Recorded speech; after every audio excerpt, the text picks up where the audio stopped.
In this video, we're going to quickly discuss the range of the square root. And it's going to help you with skill 4C, which is identifying the range. All right, so recall range is the outputs of the function, and outputs are our y values. So every single time you hear range, you should think about y values.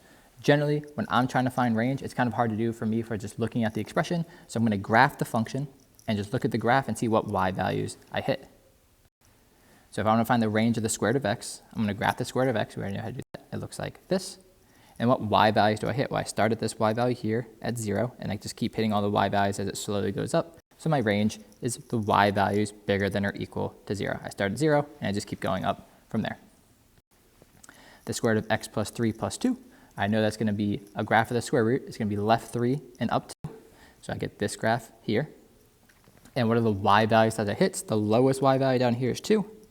And it hits everything above it. So my answer is, my range is y is bigger than or equal to 2. All right, 2, and then everything above it. All right, about negative square root of x minus 3 plus 4.